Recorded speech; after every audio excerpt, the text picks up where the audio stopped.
हरे कृष्णा। हम लोग श्रीमद् भागवतम के पंचम अध्याय से पाठ कर रहे हैं, द्वितीय स्कंद के। और अभी ब्रह्मा जी नारद जी को सृष्टि लीला के विषय में बता रहे हैं। सर्वप्रथम तो ब्रह्मा जी ने यह संशय दूर किया कि भगवान वासुदेव ही सर्व कारण कारण है, जिनसे समग्र सृष्टि और सृष्टि करने की शक्ति और स्वयं ब्रह्मा जी खुद सब उन्हीं से आए हैं। अभी सृष्टि कैसे हुई, क्या हुई, अभी और विस्तार से आगे बता रहे। द्रव्यम कर्म च कालश्च स्वभावो जीव एव च वासुदेवात् परो ब्रह्म न चान्योऽर्थस्ति तत्वतः। विनोद प्रभु जी पढ़िए। हरे कृष्ण प्रभु जी, दंडवत प्रणाम। सृष्टि के 5 मूल अवयव शाश्वत काल द्वारा उनसे उत्पन्न अन्योन्य क्रिया तथा जीव का स्वभाव, ये सब भगवान वासुदेव के भिन्ना हैं। और सच बात तो ये है कि उनका कोई अन्य महत्व नहीं है। हरे कृष्ण प्रभु जी। तो 5 मूलभूत जो तत्व हैं, द्रव्य हैं, पृथ्वी, जल, अग्नि, वायु, आकाश, ये 5 तत्वों से स्थूल सृष्टि शुरू हो रही है। और इनके अंदर क्रिया कैसे आती है? काल के प्रभाव से।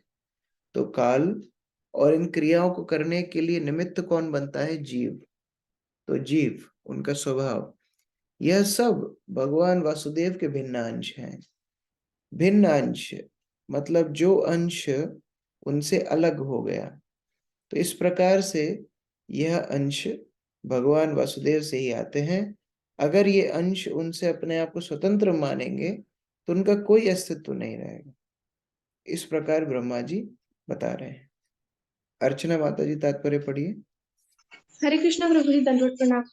यह घटनाओं से भरा जगत निर्विशेषतया वासुदेव की अभिव्यक्ति है, क्योंकि इसके सृजनकारी अवयव, उनकी अन्योन्य क्रिया तथा फल का भोक्ता जीव, ये सभी भगवान श्री कृष्ण की बहिरंगी तथा अंतरंगी शक्तियों द्वारा उत्पन्न है।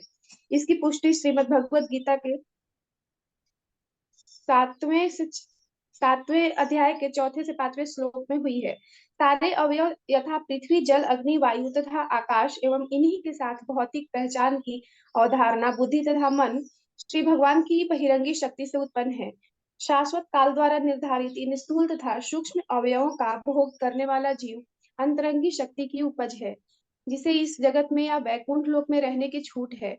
भौतिक जगत में जीव ठगिनी अविद्या से छला जाता है, किंतु वैकुंठ लोक में वह किसी भ्रम के बिना आध्यात्मिक अस्तित्व की अपनी सामान्य अवस्था में रहता है। जीव को श्री भगवान की तटस्थ शक्ति कहा जाता है, लेकिन सभी परिस्थितियों में न तो भौतिक अवयव और न ही आध्यात्मिक भिन्नांश भगवान वासुदेव से स्वतंत्र हैं, क्योंकि समस्त वस्तुएं, चाहे वे श्री भगवान की बहिरंगी, अंतरंगी या तटस्थ शक्तियों के प्रतिफल हो, उसी तरह श्री भगवान के तेज के प्रदर्शन है। जिस प्रकार प्रकाश, उष्मा तथा धुआं एक ही अग्नि के प्रदर्शन है, इनमें से कोई भी अग्नि से भिन्न नहीं है, सभी मिलकर अग्नि कहलाते हैं। इसी प्रकार समस्त व्यवहारिक अभिव्यक्तियां तथा वासुदेव के शरीर का तेज उनके निर्विशेष गुण है, जबकि श्री भगवान उपर्युक्त भौतिक अवयवों की अवधारणाओं से सर्वथा पृथक सचिदानंद विग्रह नामक अपने दिव्य रूप में रहते हैं। हरे कृष्ण प्रभु जी। तो गीता में भगवान सप्तम अध्याय के चतुर्थ और 5वें श्लोक में बताते हैं, भूमि रपो अनलो वायु खम मनो बुद्धि रेवच अहंकार इत्यम में प्रकृति भिन्नम अष्टधा। ये सब भगवान की प्रकृति है, भगवान के अंश हैं।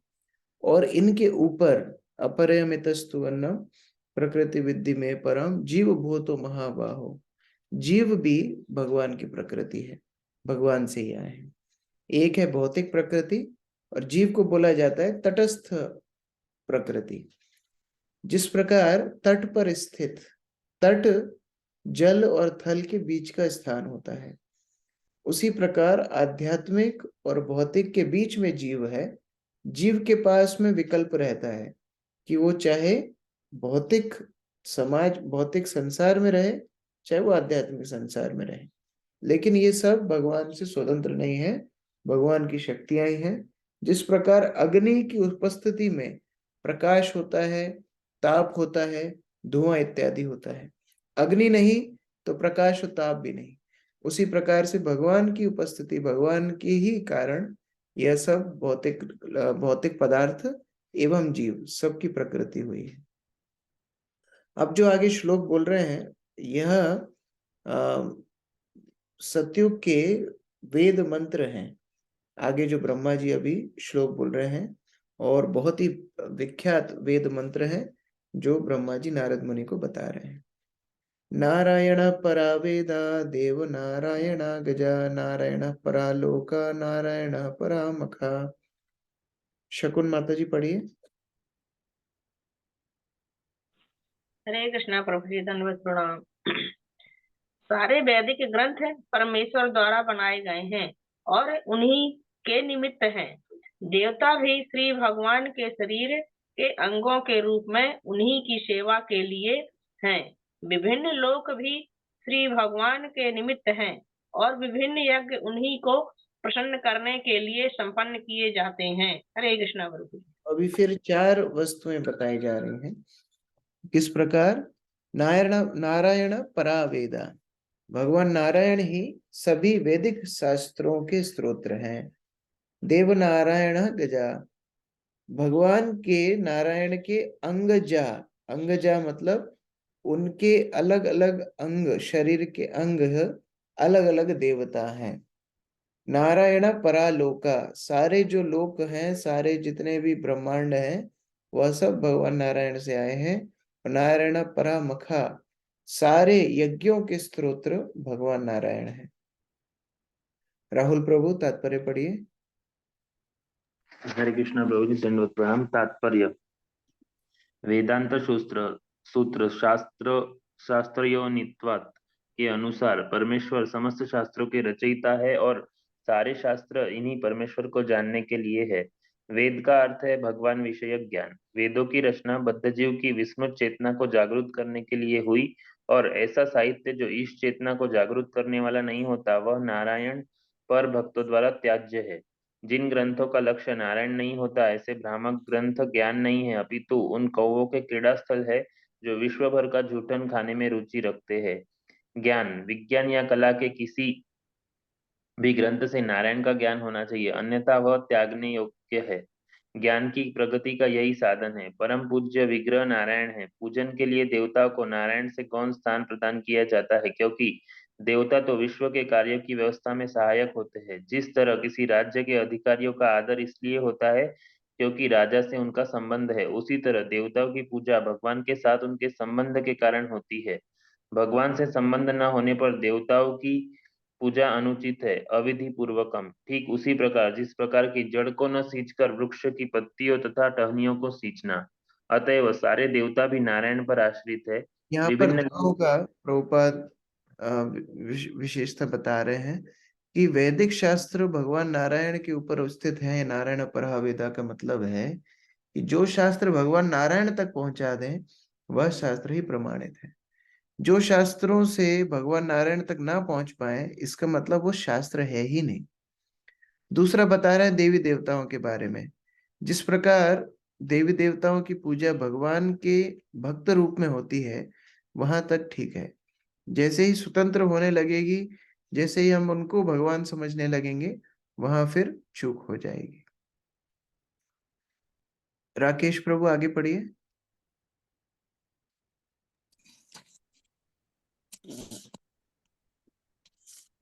विभिन्न एक बात बताइए। विभिन्न लोग इसलिए आकर्षक, विभिन्न लोग इसलिए आकर्षण लगते हैं क्योंकि उनके तरह तरह का जीवन है तथा आनंद है, जो सच्ची आनंद विग्रह की अभिव्यक्ति है।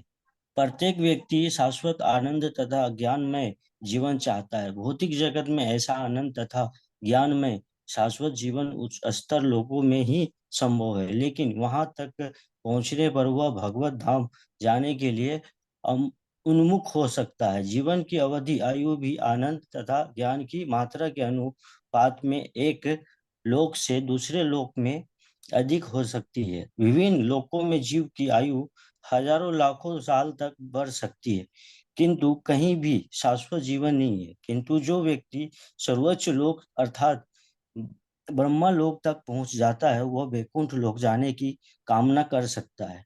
जहाँ जीवन शाश्वत है एवं एक लोक से दूसरे लोक की यात्रा का आनंद भगवान के परम लोक धाम पहुंचने पर जाता है, वहाँ जीवन शाश्वत है और ज्ञान तथा आनंद से पूर्ण है।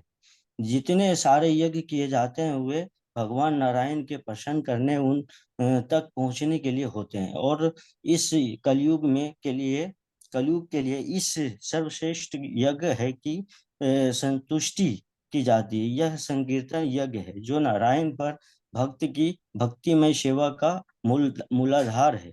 हरे कृष्णा प्रभु जी। तो भगवान के सभी लोकों के स्तोत्र भगवान हैं और इन लोकों का जीवन तब सार्थक होगा जब व्यक्ति भगवान के धाम में पहुंच जाएगा। तो इस प्रकार से हर वस्तु का अंत, हर वस्तु का परम ध्येय है भगवान नारायण। आगे और उदाहरण दे रहे हैं।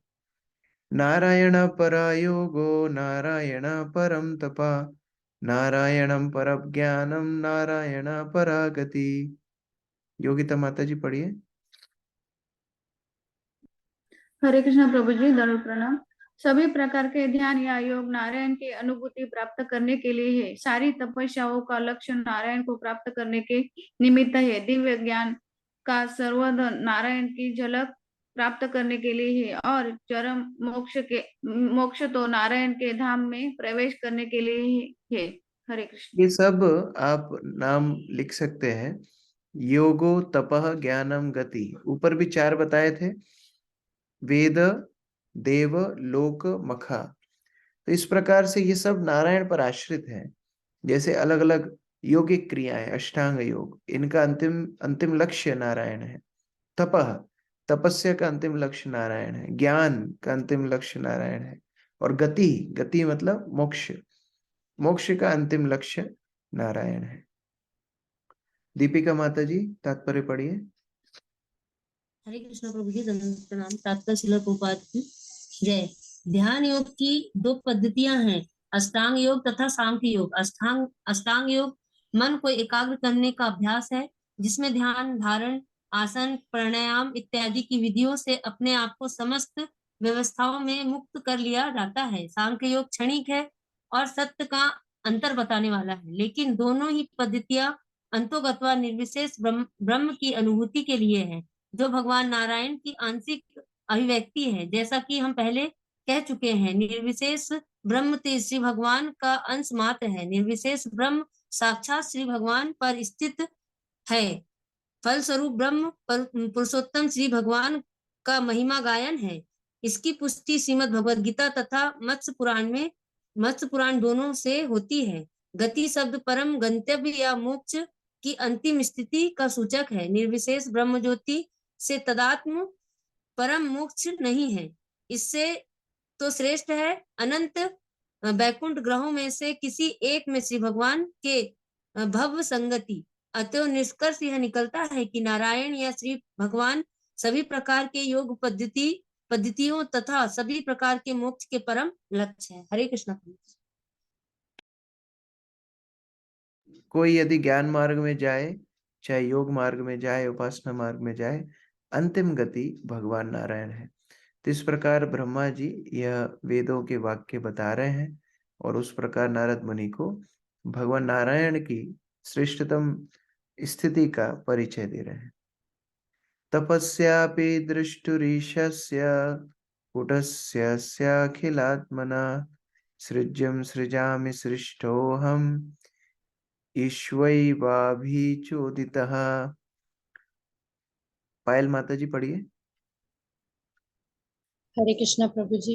उनके ही द्वारा प्रेरित होकर मैं भगवान नारायण द्वारा सर्वव्यापी परमात्मा के रूप में मैं उनकी ही सृष्टि के सामने पहले जो सृजित हो चुका है उसी की फिर खोज करता हूँ और मैं भी केवल उन्हीं द्वारा सृजित हूँ। तो बता रहे हैं कि यद्यपि मैं सृष्टा कहलाता हूँ, विधाता कहलाता हूँ, लेकिन वास्तव में मेरे जन्म के समय ही सृष्टि बनी होती है और उस सृष्टि को मैं खोज करता हूँ, मैं अपने स्तोत्र को ढूंढता हूँ और मेरे स्वयं के स्तोत्र वही भगवान नारायण है। मित्रविंदा माता जी पढ़िए तात्पर्य।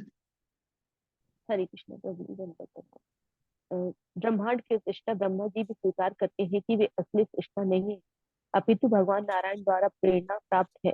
अतएव उन्हीं की अध्यक्षता में वे समस्त जीवों के परमात्मा स्वरूप उन्हीं के द्वारा पहले से निर्मित वस्तु का सृजन करते हैं। परमात्मा तथा आत्मा इन दोनों का ब्रह्मांड में बड़े बड़े महापुरुषों तक ने जीव में निहित माना है। परमात्मा तो भगवान है, जबकि आत्मा भगवान का नित्य सेवक है। भगवान आत्मा को प्रेरित करते हैं कि उन्होंने जो कुछ पहले सृष्टि की है वह उनका सृजन करे, और भगवत कृपा से इस संसार में जो कोई किसी भी वस्तु की खोज करता है वह उसकी खोजी मान लिया जाता है। कहा जाता है कि कोलंबस ने पश्चिम गोलार्ध की खोज की है, लेकिन वास्तविकता यह है कि उस भूभाग का सृजन कोलंबस ने नहीं किया। यह विशाल भूगोल परमेश्वर की सर्वशक्तिमत्ता के कारण पहले से वहां था, और कोलंबस को भगवान की विगत सेवा के बल पर अमेरिका की खोज करने का श्रेय प्राप्त हुआ। इसी प्रकार कोई भी व्यक्ति भगवान की इच्छा के बिना कुछ भी सृजन नहीं कर सकता, क्योंकि प्रत्येक व्यक्ति अपनी क्षमता के अनुसार ही देखता है। वह क्षमता भी मनुष्य द्वारा भगवान की सेवा करने की रजामंदी के अनुसार भगवान द्वारा प्रदान की जाती है। अतः मनुष्य की सुरक्षा से भगवान की सेवा करने के लिए इच्छुक होना चाहिए। इस तरह भगवान कर्ता को उसी अनुपात में शक्ति प्रदान करते हैं जिस अनुपात में वह भगवान के चरण कमलों में आत्मसमर्पण करता है। ब्रह्मा जी भगवान की महान भक्त थे, अतः भगवान ने उन्हें शक्ति दी, या यूं कहे कि यह प्रेरणा दी कि हमारे समक्ष ऐसा ब्रह्मांड है वे वैसे ही ब्रह्मांड की सृष्टि करे। भगवान ने इसी तरह अर्जुन को ब्रह्मा जी कुरुक्षेत्र जो सिद्धांत बता रहे हैं, प्रभुपाद ने उससे बहुत ही अच्छा एक सीख, बहुत ही अच्छी एक शिक्षा बताई है। इस शिक्षा को आप मार्क करके रखिए, याद भी रखिए। देखिए ब्रह्मा जी, यहाँ पर आप देखिए प्रभुपाद बोल रहे हैं, अतएव मनुष्य को स्वेच्छा से भगवान की सेवा करने के लिए इच्छुक होना चाहिए। इस तरह भगवान कर्ता को उसी अनुपात में शक्ति प्रदान करते हैं जिस अनुपात में भगवान के चरण कमलों में आत्मसमर्पण करता है। हमारी जितनी इच्छा भगवान को सेवा करनी होगी, भगवान उतना ही हमको जगत में शक्ति प्रदान करेंगे। जिस प्रकार ब्रह्मा को पूरी सृष्टि का भार संभालने के लिए शक्ति प्रदान की, उनकी उस तरह इच्छा थी भगवान की सेवा करने की। तो उस प्रकार से भगवान के प्रति हमारा इच्छा का भाव जब रहेगा, भगवान उसी अनुपात में हमको अपनी सेवा में संलग्न करेंगे। अनीता माता जी आगे पढ़िए। हरे कृष्ण प्रभु जी, दंडवत प्रणाम। भगवान ने इसी तरह अर्जुन को कुरुक्षेत्र में युद्ध करने के लिए प्रेरित किया था। तस्मात् मुस्तिष्ठ यशो लभस्व जित्वा शत्रुन भुङ्क्षु राज्यम समृद्धम मयेवेते नियता पूर्वमेव निमित्त मात्रम भव सव्यसाचिन। चाहे कुरुक्षेत्र का युद्ध हो या किसी अन्य स्थान अथवा अन्य समय में लड़ा गया कोई युद्ध हो, वह भगवान की इच्छा से लड़ा जाता है, क्योंकि भगवान की मर्जी के बिना कोई इतना बड़ा जनसंहार नहीं कर सकता। दुर्योधन के दल ने कृष्ण की महान भक्त द्रौपदी का अपमान किया, और द्रौपदी ने भगवान से तथा वहां पर उपस्थित सारे मूक दर्शकों से इस अनुचित अपमान से बचने के लिए याचना की। तब अर्जुन को भगवान ने सलाह दी कि वह लड़कर बदला ले, अन्यथा दुर्योधन का दल भगवान की इच्छा से किसी न किसी प्रकार मारा ही जाएगा। इस तरह अर्जुन को निमित्त मात्र बनने तथा भीष्म एवं कर्ण जैसे महान सेनापतियों का वध करने का श्रेय लेने के लिए कहा गया। तो कठोपनिषद जैसे वैदिक ग्रंथ में भगवान को सर्वभूत अंतरात्मा के रूप में वर्णित किया गया है, अर्थात वे प्रत्येक शरीर के भीतर निवास करने वाले हैं तथा उनकी शरण में आने वाले प्रत्येक व्यक्ति को निर्देश देने वाले हैं। जो शरणागत नहीं है उन्हें भौतिक प्रकृति के संरक्षण में रखा जाता है। ब्राह्मण सर्वभूतानि यंत्रारूढ़ानि माया, इस तरह उन्हें अपने ढंग से कार्य करने दिया जाता है और स्वयं दुष्परिणाम भोगने दिया जाता है। ब्रह्मा तथा अर्जुन जैसे भक्त अपनी ओर से कुछ भी नहीं करते, अभी तो पूर्ण शरणागत होने के कारण भगवान के संकेतों की प्रतीक्षा करते रहते हैं। अतः वे कुछ ऐसा करने का प्रयास करते हैं जो सामान्य दृष्टि में अत्यंत आश्चर्यजनक प्रतीत होता है। भगवान का एक नाम उरुक्रम है, जिसका अर्थ है वे जिसके कार्य अत्यंत अद्भुत और जीव की कल्पना से परे होते हैं। अतः भगवान के भक्तों के कार्य कभी कभी अत्यंत अद्भुत प्रतीत होते हैं, क्योंकि उनमें भगवान का निर्देशन रहता है। ब्रह्मांड के सर्वोच्च बुद्धिमान जीव ब्रह्मा से लेकर एक शुद्ध चींटी तक सारे जीवों की बुद्धि भगवान द्वारा सारे कार्यों के साक्षी रूप में देखी जाती है। भगवान की सूक्ष्म उपस्थिति का अनुभव उस बुद्धिमान व्यक्ति को होता है जो सोचने, अनुभव करने तथा चाहने के मनोवैज्ञानिक प्रभावों का अध्ययन कर सकता है। तो कोई बोल सकता है कि यदि भगवान ही सब कुछ करते हैं, शक्ति भी देते हैं, तो फिर हम क्यों कार्य करें?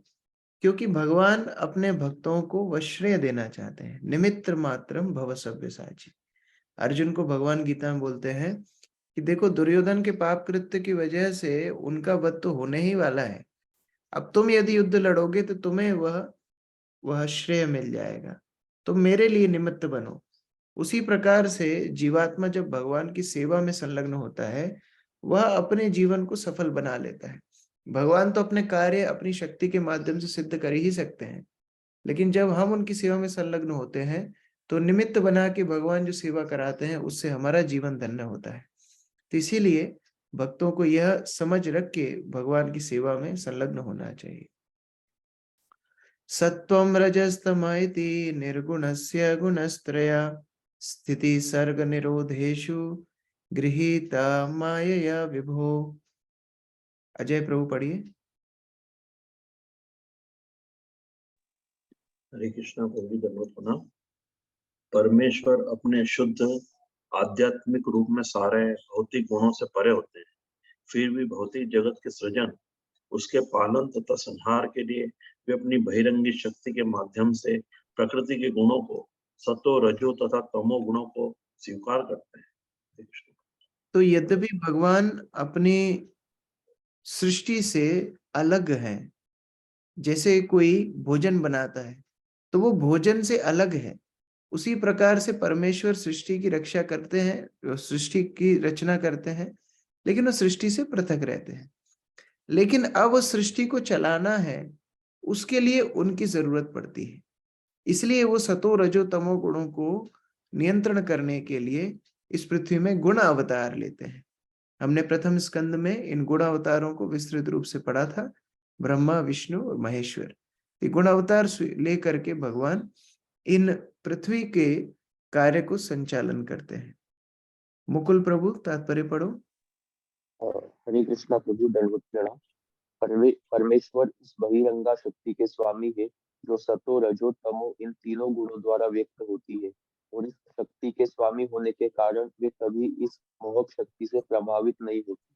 किंतु जीव ऐसे गुणों से या तो प्रभावित रहते हैं या उनके प्रभावित होने की संभावना बनी रहती है। भगवान तथा जीव में यही प्रमुख अंतर है।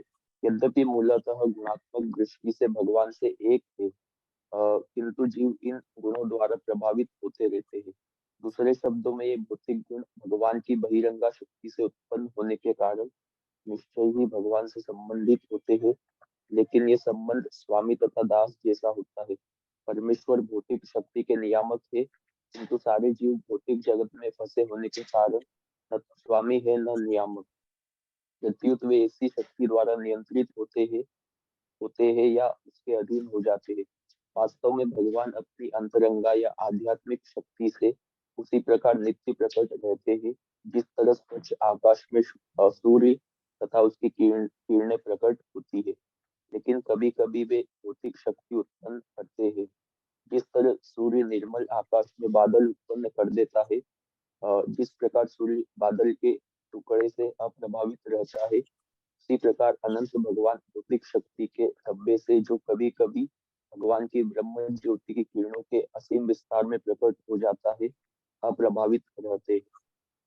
तो जिस प्रकार सूर्य के कारण ही बादलों की सृष्टि होती है, लेकिन सूर्य बादलों से पृथक रहता है, उसी प्रकार भगवान गुणों के माध्यम से प्रकृति को चलाते हैं, लेकिन पूर्ण पुरुषोत्तम भगवान इन तीनों गुणों से अलग रहते हैं। कार्य कारण कृतृत्वे द्रव्य ज्ञानम क्रियाश्रया बंधन्ति नित्यदा मुक्तम मायिनाम पुरुषम गुणा। पायल माता जी पढ़िए।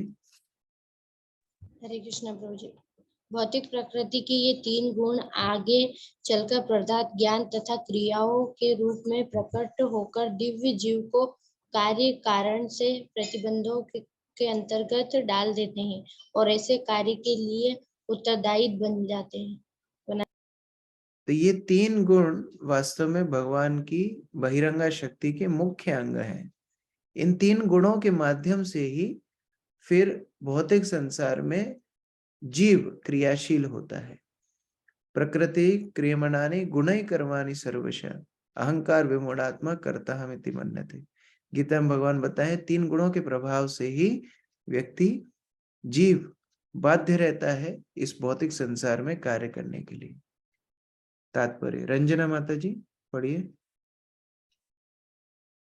हरे कृष्ण प्रभु जी, दंडवत प्रणाम। आवाज आ रही प्रभु जी? हाँ पढ़िए। तात्पर्य श्री प्रभुपाद जी द्वारा जीवन अंतरंगी तथा बहिरंगी शक्तियों के मध्य में ज्ञान की शक्ति कहते हैं। वास्तव में जीव शक्ति द्वारा इस प्रकार बद्ध होने के लिए नहीं है, लेकिन भौतिक शक्ति पर प्रभुत्व जताने के मिथ्या भाव के कारण वे ऐसी शक्ति के वशीभूत हो जाते हैं और इस तरह तीनों गुणों द्वारा बच जाते हैं। श्री भगवान की यह बहिरंगी शक्ति इस ज्ञान को प्रच्छन्न कर देती है तथा जो शाश्वत रूप से भगवान के साथ रहने वाली है। यह बात है कि जीव यद्यपि भगवान की शक्ति है और भौतिक प्रकृति के ऊपर है, भौतिक प्रकृति से उत्कृष्ट शक्ति है, लेकिन क्योंकि जीवात्मा के अंदर प्रभुत्व जताने का भाव आता है, भौतिक इंद्रिय तृप्ति करने का भाव आता है, तो वो बहिरंगा शक्ति के आवरण से ढक जाता है। परमेश्वरी माता जी आगे पढ़िए। हरे कृष्ण। भगवान की यह बहिरंगा शक्ति उस जीव के शुद्ध ज्ञान को प्रच्छन्न कर लेती है जो शाश्वत रूप से भगवान के साथ रहने वाला है। यह आवरण इतना स्थायी होता है कि बद्ध शिव नित्य अज्ञानी प्रतीत होता है। माया या बहिरंगा शक्ति का प्रभाव इतना अद्भुत होता है मानो यह भूतों से उत्पन्न हुआ हो। भौतिक शक्ति की आवरणात्मक मजबूती के कारण भौतिक विज्ञानी भौतिक कारणों से परे नहीं देख पाता, लेकिन वस्तुतः भौतिक अभिव्यक्तियों के पीछे अधिभूत, अध्यात्म तथा अधिदैव क्रियाएं होती हैं जिन्हें तमोगुणी बद्ध जीव नहीं देख पाता। अधिभूत अभिव्यक्ति के अंतर्गत बुढ़ापा तथा रोग समेत जन्म मृत्यु की पुनरावृत्ति होती है। अध्यात्म अभिव्यक्ति में आत्मा बुद्ध होती है और अधिदैव अभिव्यक्ति नियामक पद्धति है। ये कार्य कारण तथा बद्धकर्ताओं में उत्तरदायित्व के भावों की भौतिक अभिव्यक्तियां हैं। आखिरकार ये सब बद्ध अवस्था की अभिव्यक्तियां हैं और ऐसी बद्ध अवस्था से मनुष्य का स्वतंत्र होना ही सर्वोच्च सिद्धि है। तो ये 3 प्रकार से भौतिक प्रकृति में जीव को कष्ट भोगना पड़ता है। आदिभूत यानी कि जन्म मृत्यु जरा व्याधि, ये आदिभूत कष्ट है और अनेक जीवात्माओं से भी जो कष्ट मिलते हैं आदिभूत के अंदर आते हैं। आध्यात्म कष्ट यानी कि आत्मा की जो बद्ध अवस्था है वो आध्यात्मिक क्लेश बताए गए हैं। उसमें जीवात्मा अपने आप को भौतिक प्रकृति का अंश मान बैठती है। और आदि दैविक मतलब जो दैविक नियमों के अनुसार प्रकृति चलती है, जैसे शीत ताप इत्यादि, वह सब प्रकृति के कष्ट जीवात्मा को झेलने पड़ते हैं। तो ये सारे बद्ध अवस्था के लक्षण हैं। स एषा भगवान लिंगैस्त्रिभिरेतैरदोक्षजा स्वलक्षिता गतिर्ब्रह्मन् सर्वेषां मम चेश्वरः। प्रमोदानंद प्रभु जी पढ़िए।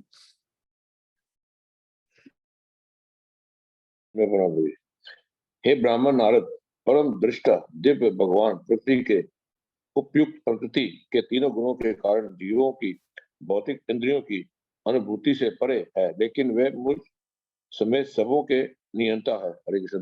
जो जीव इस प्रकार से 3 गुणों के प्रभाव में पड़ा हुआ है, जिसकी बुद्धि बद्ध अवस्था में क्लुषित हो गई है, वह जीव भगवान को नहीं समझ पाते। लेकिन चाहे समझ पाए चाहे नहीं समझ पाए, वास्तव में उनको नियंत्रण कर रहे हैं भगवान स्वयं। मंजू माता जी तात्पर्य पढ़िए। श्रीमद् भागवत में 7.24 और 25 में से भगवान ने स्पष्ट रूप से घोषित किया है कि निरीश्वरवादी ब्रह्म ज्योति रूपी श्री भगवान की दिव्य किरणों को अधिक महत्व देता है, तथा यह निष्कर्ष निकलता है कि परम सत्य अंत गोत्वा निर्वेश तथा आवश्यकता पड़ने पर अपना रूप प्रकट करते हैं। ऐसा निर्वेशवादी सगुणवादी से कम बुद्धिमान होता है, चाहे वह वेदांत के अध्ययन में कितना ही क्यों न लगा रहे। तथ्य तो यह है कि ये निरीश्वरवादी भौतिक प्रगति के उपयुक्त गुणों से आच्छादित रहते हैं, अतः वे भगवान तक पहुंचने से असमर्थ रहते हैं। श्री भगवान प्रत्येक व्यक्ति के लिए गम्य नहीं है, क्योंकि वे अपनी योग माया शक्ति से आवृत रहते हैं। लेकिन इससे ये त्रुटिपूर्ण निष्कर्ष नहीं निकलना चाहिए कि भगवान मूलतः अव्यक्त थे और अब मनुष्य रूप में प्रकट हुए। पूर्ण पुरुषोत्तम भगवान के रूप वहीन होने की यह भ्रांत धारणा श्री भगवान की योग माया जैसे आवरण के कारण है, और जब बद्ध जीव भगवान की शरण में जाता है तब परम इच्छा से वह यह दूर हो सकता है। भगवत भक्त जो भौतिक प्रगति से उपयुक्त तीनों गुणों से परे रहते हैं, वे शुद्ध भक्ति भाव में अपनी प्रेम पूर्ण दृष्टि से उनके सर्व आनंदमय दिव्य रूप का दर्शन कर सकते हैं। हरे कृष्ण प्रभु जी। तो इस प्रकार भगवान की अनुभूति, भगवान की जो मुख्य रूप से जो स्थिति है वह योग माया आंतरिक शक्ति, भगवान की दिव्य शक्ति रहती है, और हमारी जो यात्रा है वह यह भौतिक प्रकृति से आध्यात्मिक प्रकृति की है। तो जब हम भगवान को शरणागत होते हैं तो भगवान जीवात्मा को भौतिक गुणों वाली प्रकृति, जो बाह्य प्रकृति है, उससे निकाल के अपनी योग माया के अंदर रख लेते हैं, जो भगवान की दिव्य प्रकृति है। इसलिए भगवान के दिव्य माया के अंदर जो भक्त है, महात्मनस्तु माम पार्थ देवीं प्रकृतिम आश्रिता, जो भगवान के भक्त हैं, महात्मा है, वह यह दिव्य शक्ति योग माया के अंतर होते हैं और उनके अंदर तीन गुणों का प्रभाव नहीं होता। इसीलिए वह हमेशा आनंद में रहते हैं और भगवान की दिव्य प्रेममयी सेवा में संलग्न रहते हैं। हरे कृष्ण। ग्रंथराज श्रीमद् भागवतम की जय। जगत गुरु श्रील प्रभुपाद की जय। बताइए प्रभु जी, क्वेश्चन आंसर नहीं लेंगे? बताइए माता जी। प्रभु जी, इसमें जैसे ये बताया है कि जो शक्ति है भगवान की, यहीं से भगवान से ही उत्पन्न हो रही है। इवन स्मॉल बुक है कृष्ण भावनामृत से की प्राप्ति, उस बुक में भी प्रभुपाद बता रहे हैं कि जो भगवान की जो शक्ति है वो उसका एग्जाम्पल दिया गया है कि पावर हाउस से, कि पावर हाउस से जिस तरह से बिजली आती है, लेकिन वो रेफ्रिजरेटर में अलग कार्य कर रही है, हीटर में अलग कार्य कर रही है। सिमिलरली जो सा है भगवान की शक्तियां हैं जो कि भौतिक जगत में लोअर हम देख सकते हैं, लोअर शक्ति और आध्यात्मिक शक्ति अलग अलग नजरिए से देख सकते हैं, परंतु शक्ति वो एक ही है। तो मुझे जो इस तरह से साउंड लगता है कि वो जो शक्तियां हैं ठीक है भगवान से आ रही हैं, परंतु आध्यात्मिक जगत में जब ये शक्ति एक ही है तो जैसे अब जीव हैं वो भी भगवान की तटस्था शक्ति हैं, तो ये ऐसा साउंड देता है जैसे भगवान और जीव जो सा है एक है।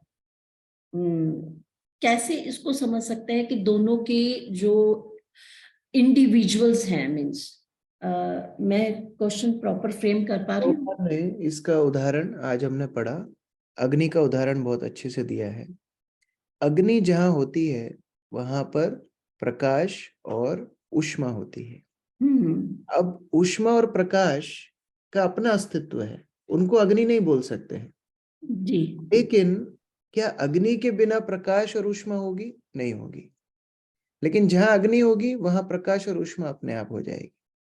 उसी प्रकार से भगवान और जीव का पृथक अस्तित्व है, लेकिन जीव भगवान के ऊपर निर्भर है, ये अंतर है। भगवान स्वतंत्र है। इस प्रकार ये उदाहरण के माध्यम से हम समझ सकते हैं भगवान की शक्तियां भगवान से आती हैं, लेकिन वह भगवान से पृथक नहीं है, भगवान से स्वतंत्र नहीं है। और जिस प्रकार अग्नि जहां होगी वहां तो प्रकाश और ऊष्मा होगी ही होगी, तो एक प्रकार से वह अग्नि से अलग भी नहीं है।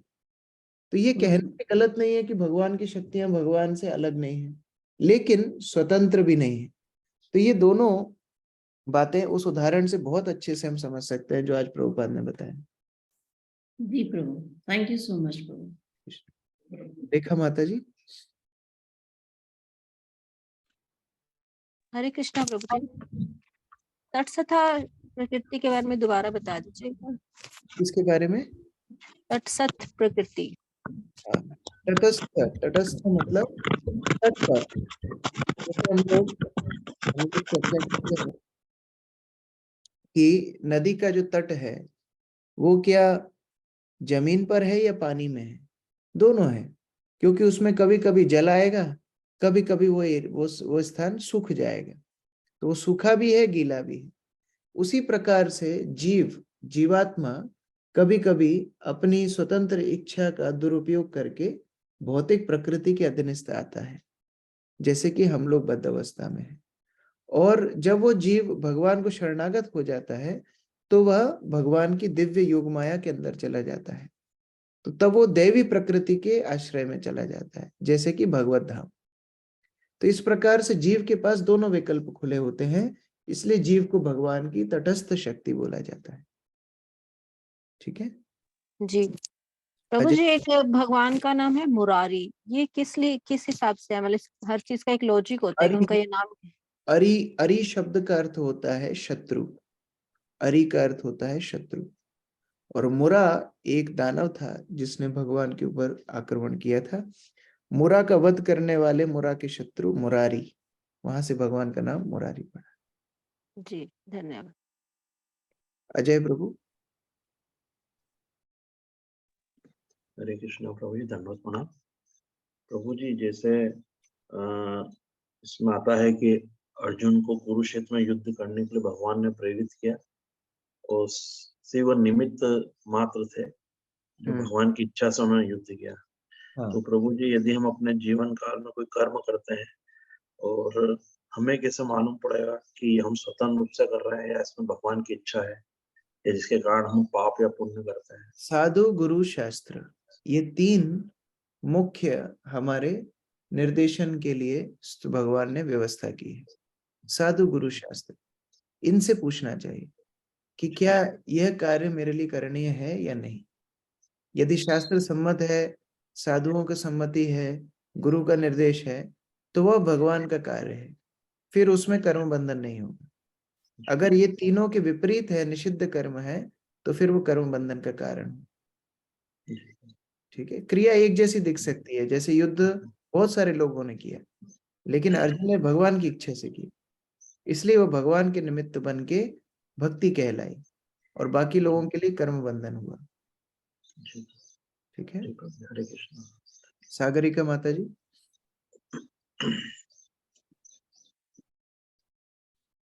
हरे कृष्ण प्रभु जी, धन्यवाद प्रणाम। प्रभु जी, ये अंतरंगी शक्ति क्या राधा रानी को कहते हैं प्रभु जी? हाँ, अंतरंगा शक्ति, इसके भी विभाजन है, लेकिन राधा रानी वास्तव में अंतरंगा और बहिरंगा दोनों शक्तियों की ही स्तोत्र है। राधा रानी भगवान कृष्ण की अंतरंगा शक्ति तो है ही, लेकिन राधा रानी कृष्ण से वास्तव में अभिन्न है। राधा रानी और कृष्ण शक्ति और शक्तिमान है। अब वही शक्ति को राधा रानी विस्तार करती है, भौतिक प्रकृति को चलायमान रखने के लिए बहिरंगा शक्ति के रूप में, दुर्गा के रूप में आती है। वह राधा रानी का एक विस्तार है। जैसे भगवान महाविष्णु, शिव, ब्रह्मा इत्यादि के रूप में गुण अवतार लेते हैं, उसी प्रकार भगवान की अंतरंगा शक्ति भी भौतिक संसार में बहिरंगा शक्ति के रूप में आती है। लेकिन आध्यात्मिक संसार में जो अंतरंगा शक्ति का स्वयं चलायमान जो रखती हैं, वो स्वयं राधा रानी रखती है। ठीक है प्रभु जी, दुर्गा देवी को भी कहते हैं ना माया देवी, उनकी बहिरंग शक्ति। वही तो मैं अभी बता रहा था कि जब भौतिक प्रकृति के साथ भगवान को स्पर्श करना होता है तो वो भगवान शिव और पार्वती के रूप में करते हैं। भगवान शिव जीवों के स्तोत्र बनते हैं और दुर्गा यह भौतिक प्रकृति के रूप में चलायमान होती है। तो यह भगवान का गुण अवतार के रूप में भगवान प्रकट होते हैं। ठीक है, थैंक यू प्रभु। मुकुल प्रभु। प्रभु जी जैसे मतलब ब्रह्मा जी भी जीव तत्व है, तो क्या उनपे भी मतलब तीनों गुणों का प्रभाव होता है? आपकी आवाज उतनी क्लियर नहीं है, लास्ट में क्या बोला? जो ब्रह्मा जी जो है वो जीव तत्व है, तो क्या उनपे भी मतलब प्रकृति के तीनों गुणों का प्रभाव होता है? प्रकृति के 3 गुणों का प्रभाव होता है, लेकिन ब्रह्मा के ऊपर सतोगुण का प्रभाव ज्यादा है। तमोगुण रजोगुण उनके ऊपर नहीं है। उनका पूरा शरीर सतोगुण का बना हुआ है और बुद्धि का बना हुआ है वास्तव में। तो वो सतोगुण में मुख्यतः रहते हैं। जो ब्रह्मा यह सतोगुण से भी पवित्र हो जाते हैं, वह जीवन के अंत में ब्रह्मा की आयु जो 100 वर्ष की है, वो आयु के बाद भगवत धाम चले जाते हैं। फिर दूसरे ब्रह्मा की नियुक्ति होती है। ठीक है, चंद्रशेखर प्रभु। हरे कृष्णा प्रभु जी, दंडवत प्रणाम। प्रभु जी आज हमने जैसे पढ़ा था कि जब भी कोई भी जीव है वो भगवान की सेवा करता है तो फिर भगवान उसको ताकत देते हैं सेवा करने के लिए। लेकिन प्रभु जी ऐसे में अगर भगवान ने उसको अगर ये सीक्रेट पता भी है और भगवान उसको ताकत देते भी हैं, ऐसे में अगर वो भटक जाता है प्रभु जी, मतलब या वो इसीलिए सेवा करता है कि भगवान उसको ताकत और देंगे, तो प्रभु जी ऐसे भाव से कैसे बचा जा सकता है? देखिए, भगवान जीवात्मा के सबसे बड़े हितैषी हैं और उसके हृदय में बैठे हुए हैं। वह जीवात्मा का सारा भाव समझते हैं। तो अगर कोई इस भाव से भी जीवात्मा भगवान के पास जाता है कि हमको भगवान शक्ति प्रदान करेंगे जिससे हम बड़े बड़े कार्य करेंगे, भगवान उनके द्वारा बड़े बड़े कार्य कराएंगे, लेकिन उन कार्यों को करते करते उन्हें शुद्ध भी कर देंगे। जैसे ध्रुव के चरित्र में हम देखते हैं, ध्रुव की आसक्ति क्या थी कि पूरे ब्रह्मा से बड़ा साम्राज्य उनको चाहिए था। भगवान ने उनको दिया, लेकिन उस क्रिया में भगवान ने उनको शुद्ध भक्त बना दिया। तो इस प्रकार से जीवात्मा की स्थिति भगवान जानते हैं। अगर किसी भी प्रकार से भगवान के आश्रय में जीव आ जाता है तो वह भक्ति के माध्यम से पवित्र हो जाता है। ठीक है Prabhu ji, thank you Prabhu ji, thank you very much. Hare Krishna, दंडवत प्रणाम। इसका मतलब वही है कि अगर मांगना ही है, अगर शक्ति भी मांगना है, वैभव भी मांगना है, ऐश्वर्य भी मांगना है, तो भगवान से मांगना चाहिए। यद्यपि ये शुद्ध भक्ति नहीं है, लेकिन ये कर्म और ज्ञान से तो उत्कृष्ट है। मिश्रित भक्ति कर्म और ज्ञान से बड़ी ऊंची है। तो उस प्रकार से कोई अगर मिश्रित भाव से भी भगवान के पास जाता है तो वह योगी ज्ञानियों से बड़ा है और उस क्रिया में धीरे धीरे शुद्ध हो जाएगा। हरे कृष्णा, सॉरी प्रभु जी, आज जो है ये महाद्वादशी है या प्रॉपर एकादशी है? महाद्वादशी है। ओके जी, थैंक यू प्रभु। बसंत प्रभु। हरे कृष्णा प्रभु जी, धन्यवाद प्रणाम। प्रभु जी अभी कुछ देर पहले आप बता रहे थे कि हमें साधु, गुरु और शास्त्र के अनुसार हमें कर्म करना चाहिए या कोई डिसीजन लेना चाहिए। तो प्रभु जी मेरे साथ ये सिचुएशन होता है कि पग पग पे ही हमको ये सोचने में आ जाता ये करना चाहिए या नहीं करना चाहिए। और फिर जैसे आप लोग भी बहुत सारे सेवा में व्यस्त रहते हैं, तो हमें किस तरह से प्रश्न पूछना चाहिए और कौन से डिसीजन भक्तों से पूछना चाहिए, कौन से खुद से करना चाहिए, समझ में नहीं आता है। अब ये भी प्रश्न आ जाता है कि ये पूछूं या मतलब ऐसा ना हो कि इररिलेवेंट क्वेश्चन हो। ये एक प्रश्न है कि कौन सा प्रश्न पूछे, ये भी एक प्रश्न है। तो फिर ये प्रश्नों के जाल में हम फंस जाते हैं। तो वास्तव में भगवान को प्रार्थना करना चाहिए कि भगवान, मैं आपकी भक्ति करना चाहता हूँ, मुझे आप भक्ति का बुद्धि दीजिए। भगवान गीता में बोलते हैं 10वें अध्याय के 10वें श्लोक में, तेषाम सतत युक्तानाम भजताम प्रीतिपूर्वकम ददामि बुद्धि योगम तम। मैं बुद्धि देता हूँ मेरे भक्तों को। तो ये बुद्धि और विवेक जिससे हम ये निर्णय कर पाए कि क्या हमको इस स्थिति में चयन करना चाहिए, क्या नहीं करना चाहिए, क्या विषय वस्तु को हमको पूछना चाहिए, क्या विषय वस्तु है जो तो ब्लैक एंड व्हाइट है ही, हमको करना ही है। जिस प्रकार 16 माला का जाप, क्या यह पूछने की आवश्यकता है कि प्रभु जी आज करूं कि नहीं करूं? ये तो करना ही है। जैसे 4 नियम का पालन, भागवत पाठ, भक्तों की सेवा, यह सब जो चीजें हैं, इनमें तो कोई डाउट है ही नहीं। जो परिस्थिति इस प्रकार आती है जहां पर संशय होता है, वहां पर भक्तों को पूछ सकते हैं, लेकिन भगवान से प्रार्थना करनी चाहिए कि वो हमको बुद्धि प्रदान करें, जिससे हम उनके धाम के प्रति अग्रसर हों, उनकी भक्ति में और दृढ़ता से स्थित हों। जी, थैंक यू सो मच प्रभु जी। हरे कृष्ण। प्रभु हरे कृष्ण प्रभु जी, दोनों प्रणाम। कई समय देखा जाता है कैसे व्यापार के माध्यम में जो मतलब कहना नहीं भी चाहता हूँ और फिर कहना भी पड़ता है, तो उनके लिए कि परम बंधन लगता है, तो उसके लिए क्या करना पड़ेगा? व्यापार में झूठ, जी हाँ, वही वही वही। प्रभुपाद बोलते हैं व्यापारी बिना बोले व्यापार कर ही नहीं सकता।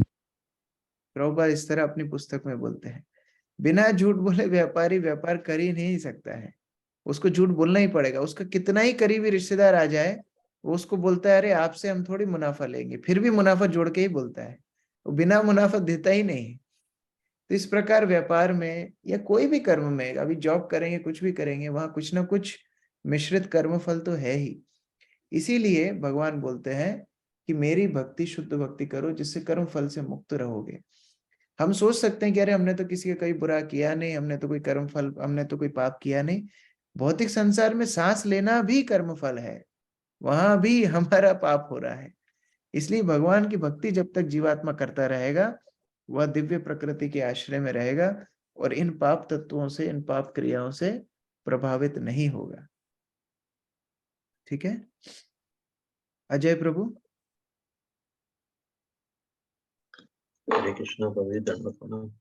प्रभु जी, जैसे अलग अलग युग होते हैं, या जैसे 3 गुण बताया, सतो रजो तमो, तो पूरा दिन भी इसी तरह से प्रभु डिवाइड रहता है कि सुबह सुबह बड़ा सतोगुणी मन मस्तिष्क रहता है, वो आगे बढ़ते बढ़ते हम तमोगुणी रजोगुणी का प्रभाव ज्यादा हो जाता है।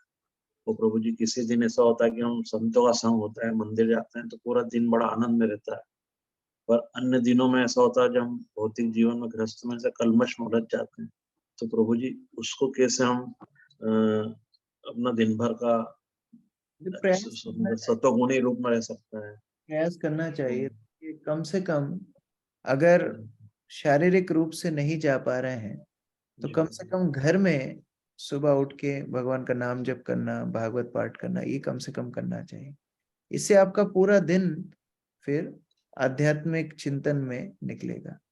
सुबह का समय यदि हमारा व्यर्थ चला जाएगा, तो फिर हम लोग आगे जाके पूरा दिन भर आध्यात्मिक चिंतन करने में बड़ी मुश्किल होगी। हमारे दक्ष संकर्षण प्रभु एक बात बोलते हैं, जो सूर्योदय नहीं देखे हैं वो वैकुंठ कैसे देखेंगे? बहुत अच्छी बात लगती है मुझे। बोलते हैं कि जो सूर्योदय नहीं देख सकते, वो क्या वैकुंठ कैसे देखेंगे? इस प्रकार सुबह का समय बड़ा महत्वपूर्ण होता है। सबसे अच्छा है मंदिर जाएं, मंदिर नहीं जा पाते कम से कम घर में अपना जप करें, भागवत पाठ करें। कम से कम इतना करने से दिन भर आध्यात्मिक चेतना रहेगी।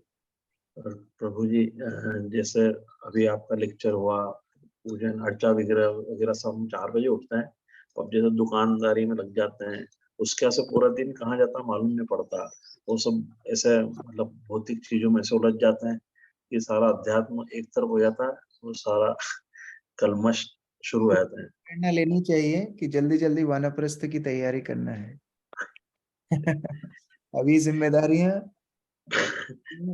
जिम्मेदारियां तो हैं थोड़ी सी। धीरे धीरे धीरे अपना समय भगवान के प्रति बढ़ाएंगे।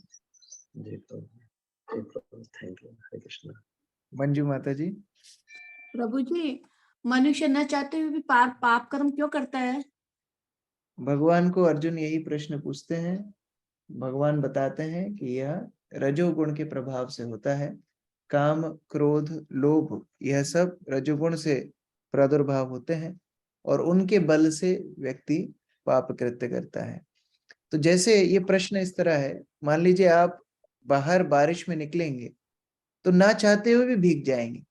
अब आप ये नहीं बोल सकते कि अरे मैं बारिश में तो जाऊंगा लेकिन भीगूंगा नहीं, ये नहीं चलेगा। बारिश में आप गए हैं मतलब आपको भीगना पड़ेगा, तो उपाय क्या है? छाता पकड़ना है। तो रजोगुण तमोगुण के प्रभाव की जो बारिश भौतिक संसार में हो रही है वो पाप करवाएगी आपसे। अभी इसमें छाता पकड़ के चलना है। वो छाता क्या है? अध्यात्म। वो छाता है भगवत नाम जप, छाता है प्रभुपाद की पुस्तकों का अध्ययन, भक्तों का संग सेवा।